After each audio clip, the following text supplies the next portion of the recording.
everyone who stood up front here and shared the song, and thank you for sharing your talents. And so, yeah, just the message of the song is overwhelming. Right? So I feel like I don't have to preach anymore because of the messages that we've just heard.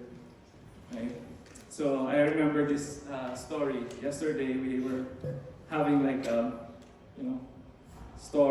like snow falling, right? It's been like that for a couple of days, and we were thinking maybe on Sunday, fewer people might, come and watch the concert, but we appreciate everyone here. So yeah, so I remember the story about this pastor. He was, one winter there was a huge storm, and not everybody in the church can come and attend the worship. But there's this one farmer who came, and his name is Joe. Right? So he came, and then the pastor, when he met Joe, he said that, well, brother, thank you for coming to church in spite of the blizzard that is outside, or the huge storm, winter storm that we're having. Thank you. But I don't think we can have the service today because only one person came. So Joe said, because he was a farmer, so he said to the pastor, "Pastor, when I go to my farm and there's only one cow, I still feed the cow." So the pastor said, "Oh, maybe, yeah, you're right. So maybe we should still have our service." So the pastor prepared, and yeah, he conducted the service with Joe for 3 hours, the whole service.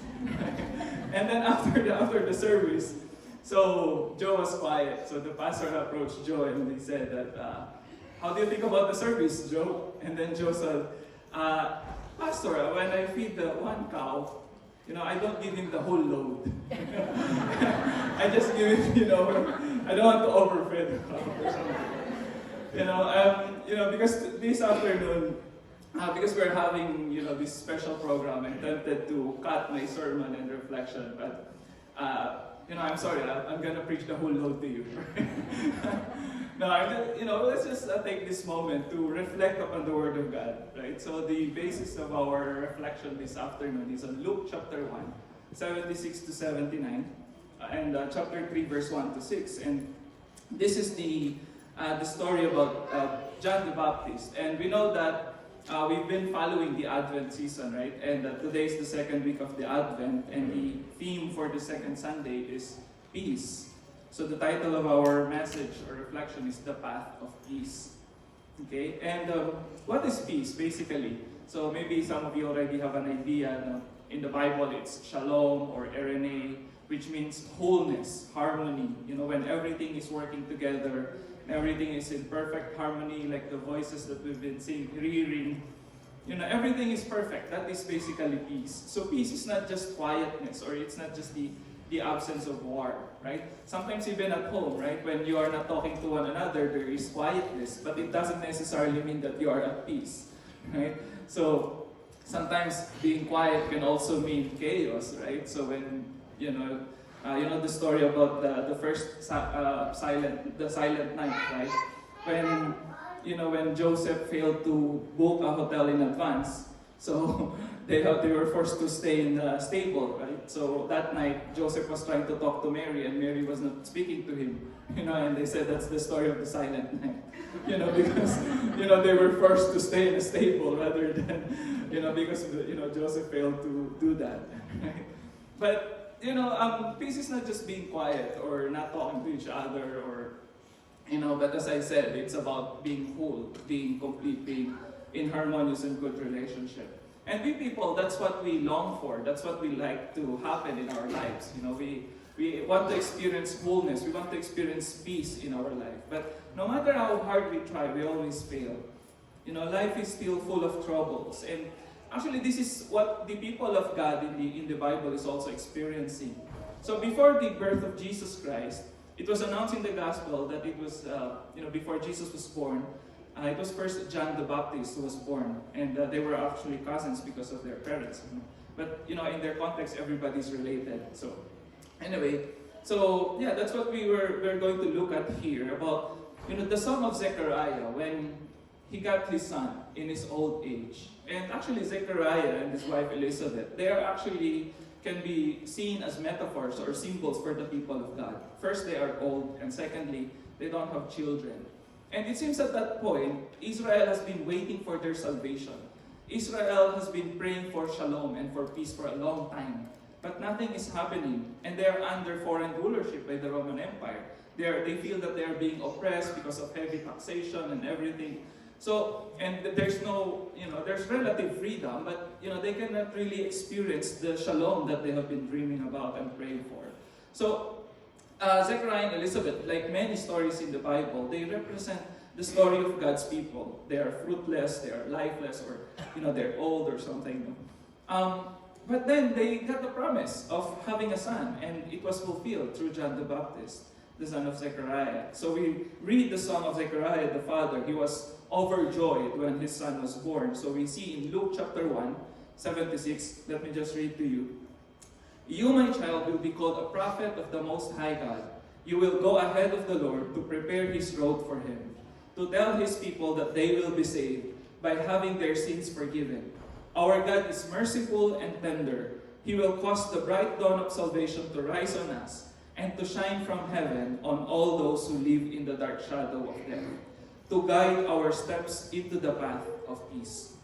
Well, as I mentioned, according to the Gospels, it's, John came in order to prepare the way of the Lord. He was the fulfillment of the prophecy in Isaiah.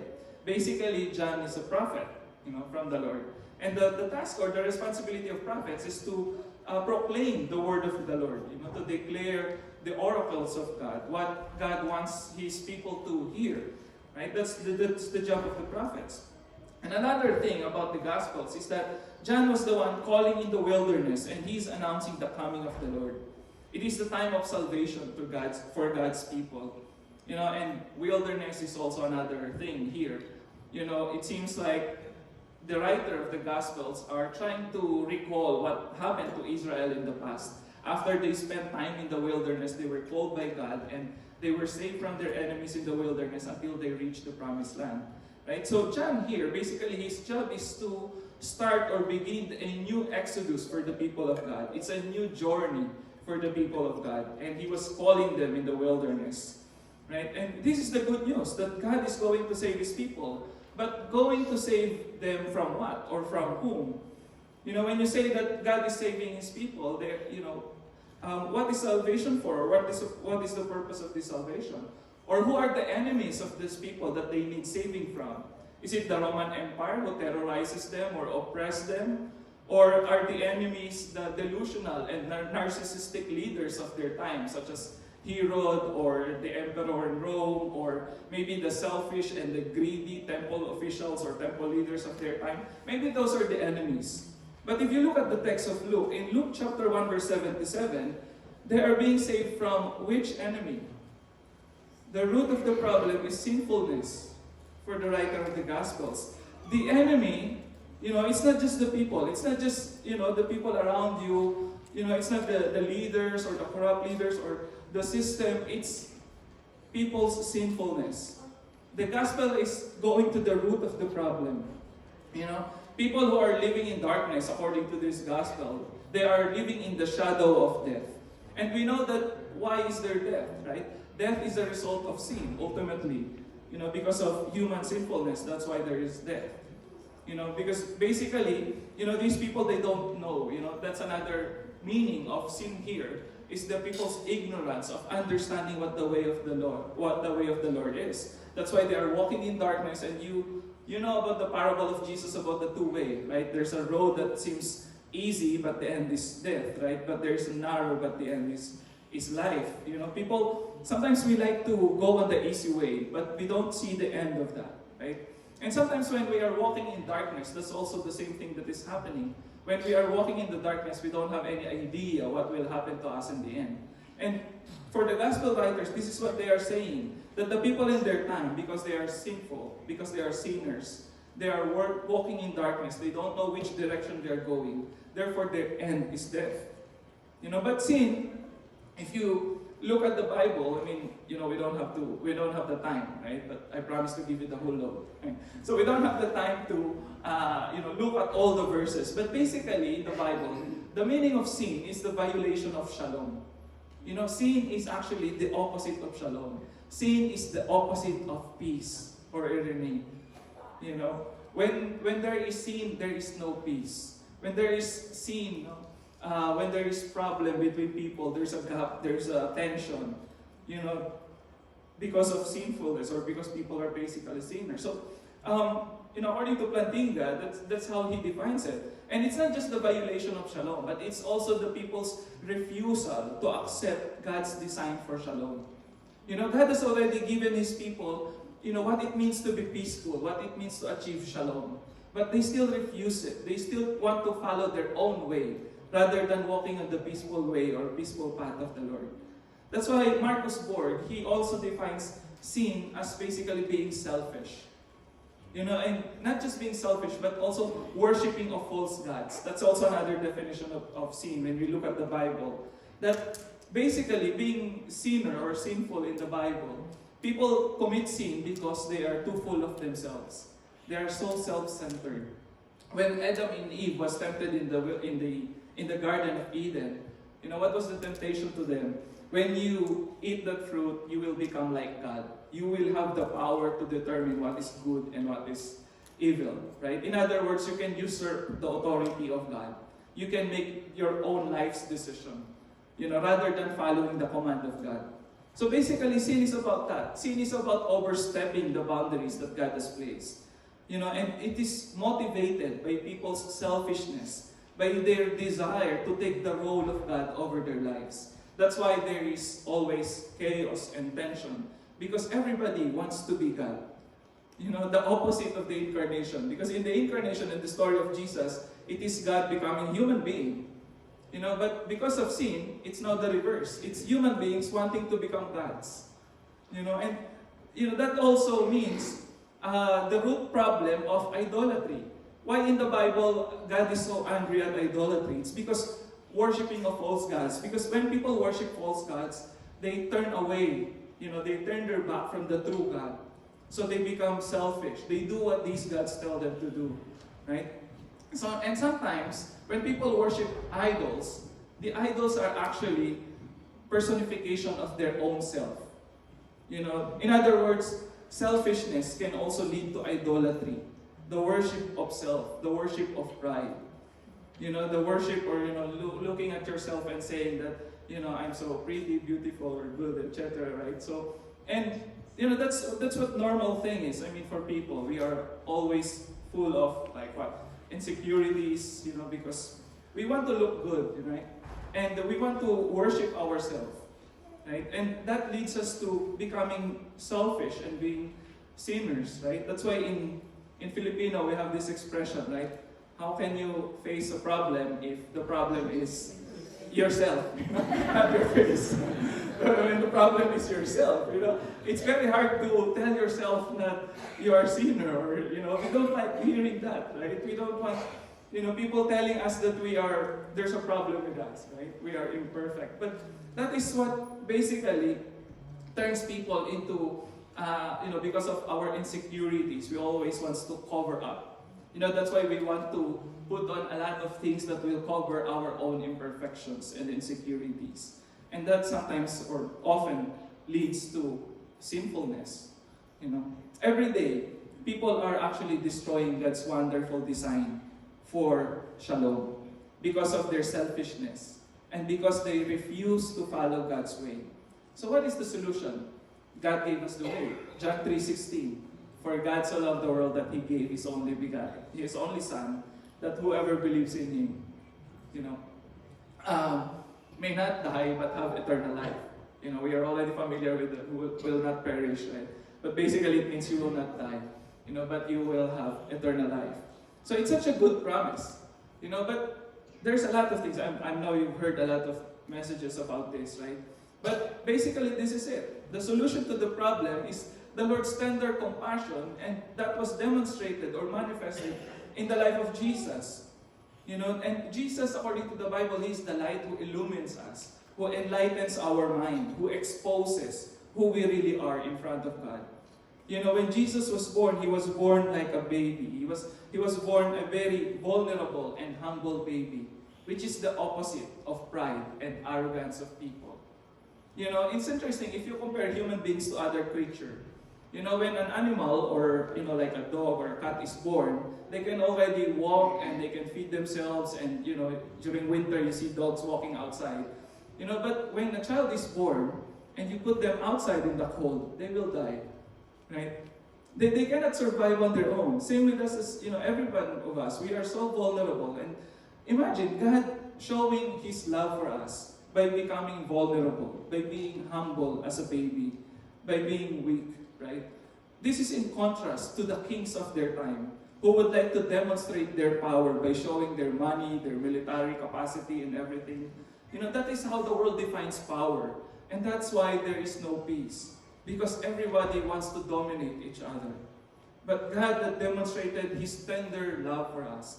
Tender love is compassionate and loving love for people. And that is what really saves people from their sinfulness. To experience the love of God. You know, to experience His perfect love and compassion for people. Because it is only through Jesus that we learn true humility and holiness and innocence, such as an innocent baby. Therefore, we need to experience Jesus in our life. We need to experience this light, you know, that will reveal the way, the pathway to peace for us. We need to clear the path. That's why this is the message of John. In Luke chapter 3, once we experience this light that comes from God, we need to clear the path for the coming of the Lord.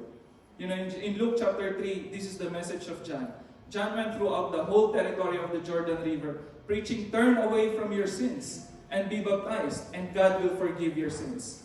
As it is written in the book of the prophet Isaiah, someone is shouting in the desert, "Get the road ready for the Lord. Make a straight path for Him to travel. Every valley must be filled up, every hill and mountain leveled off.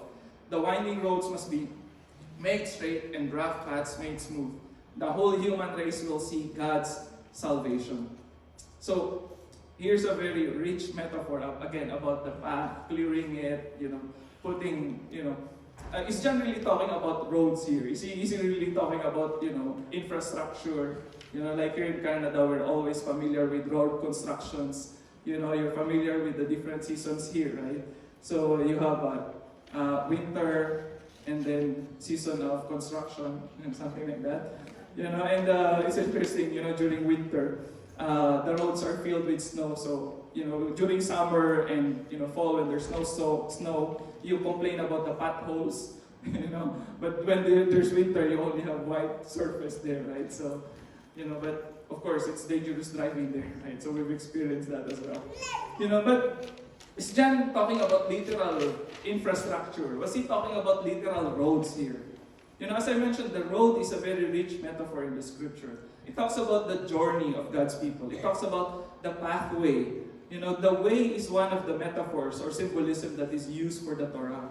You know, when people are admonished or when they are exhorted to follow the way of the Lord, they are being instructed by the prophets to have a different lifestyle. Therefore, they are being called to repent.